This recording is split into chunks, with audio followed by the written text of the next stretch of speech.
Welcome to cinema update. இன்னைக்கு இந்த cinema update நிகழ்ச்சியில நம்ம பார்க்க போறது என்ன அப்படின்னு பார்த்தீங்கன்னா, நம்ம மகேஷ் பாபு எஸ் ராஜமௌலியுடைய டைரக்ஷன்ல நடிச்சுக்கிட்டு இருக்காரு அப்படிங்கிறது எல்லாருக்குமே தெரியும். இவங்க 2 பேரும் சேர்ந்து பண்ற இந்த ஒரு படம் இந்தியா முழுக்க இந்த படத்துக்கு மிகப்பெரிய எதிர்பார்ப்பு இருக்கு. முக்கியமா தெலுங்கா இருக்கட்டும், தமிழா இருக்கும், சவுத்துல மிகப்பெரிய அளவுல எதிர்பார்ப்பு. இப்ப இந்த படம் ஹிந்திலையும் பெரிய எதிர்பார்ப்பை உருவாக்கி இருக்கு. காரணம் என்னன்னா, இந்த படம் காசியோடைய வரலாறை பேசுது அப்படிங்கிறாங்க. அதாவது காசியோடைய வரலாறுல சில கதைகளை புனைவா வச்சு பண்ணியிருக்காங்க. இந்த படத்துல பிரியங்கா சோப்ரா நடிக்கிறாங்க, இன்னும் நிறைய பேர் நடிக்கிறாங்க. ஸோ இந்த படத்தோடைய ஃபர்ஸ்ட் ஷெட்யூல் பார்த்தீங்கன்னா ஒரிஷாவில் பண்ணிட்டாங்க.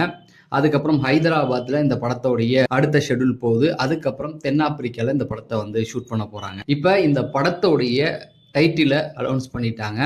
இந்த படத்துக்கு வாரணாசி அப்படின்னு சொல்லி பேர் வச்சிருக்காங்க. ரொம்ப பொருத்தமான ஒரு பேர் தான். அதாவது கதைக்கு ஏத்த ஒரு டைட்டில வச்சிருக்காங்க. இந்த படம் 2 பார்ட்டா வரப்போறதா சொல்றாங்க. சரி, எது எப்படியா இருந்தாலும் சரி, பிரம்மாண்டத்துக்கு பஞ்சம் இருக்காது. தெலுங்குலேருந்து வெறும் ஹிட்டா வருது, தமிழ்லேருந்து வெறும் ஃபிளாப்பாவே போயிட்டு இருக்கு. சரி, தொடர்ந்து உங்களுடைய கருத்துக்களை தெரியப்படுத்துங்க. சினிமா சார்ந்த அப்டேட்டுகள் தெரிஞ்சுக்கணும்னா நம்ம சேனலை சப்ஸ்கிரைப் பண்ணுங்க அப்படின்னு சொல்லி நான் விடைபெறேன். நன்றி, வணக்கம்.